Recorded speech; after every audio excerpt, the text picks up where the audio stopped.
Il y a bien longtemps, dans une région aride de l'Andalousie, vivait une jeune femme nommée Leïla. Leïla était connue dans son village pour sa sagesse et sa piété. Mais malgré sa foi inébranlable, elle portait une douleur dans son cœur. Son père, un savant respecté, avait disparu depuis des années, laissant derrière lui un mystère. Avant de partir, il lui avait laissé un seul indice. Leïla, si tu cherches la vérité et la paix, trouve le jardin caché. Ces mots avaient nourri son esprit pendant des années.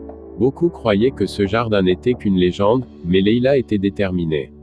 Un jour, après avoir terminé ses prières de l'aube, elle décida de partir en quête du jardin caché.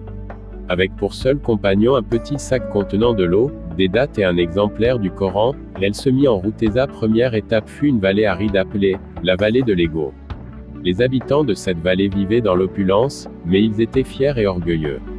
Ils se moquaient de Leïla lorsqu'elle leur demanda des indications. Le jardin caché. Pourquoi quitter cette vallée parfaite pour chercher une chimère?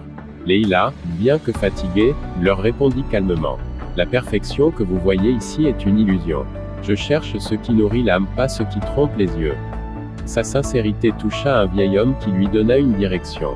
Traverse la vallée sans laisser leur orgueil t'atteindre, et tu trouveras ton chemin. Leïla arriva ensuite dans une forêt dense et sombre, où chaque arbre semblait murmurer des mots d'incertitude. Es-tu sûr que ce jardin existe? Tu es seul, perdu, pourquoi continuer? Les voix s'intensifièrent, et Leïla sentit le doute s'insinuer dans son cœur. Mais elle ouvrit son Coran et récita un verset. Plus grand que, et quiconque place sa confiance en Allah, il lui suffit. Surat At-Talaq, 65/3. À mesure qu'elle récitait, les murmures disparurent, et un chemin lumineux apparut devant elle. Après des jours de marche, elle arriva devant un lac cristallin. Au centre du lac se trouvait une barque. Une voix mystérieuse retentit. Si tu veux traverser, dépose ici tout ce que tu crois savoir. Tu ne peux atteindre le jardin que si ton cœur est pur de tout orgueil et attachement. Leïla hésita. Elle avait emporté avec elle les écrits de son père et des souvenirs précieux.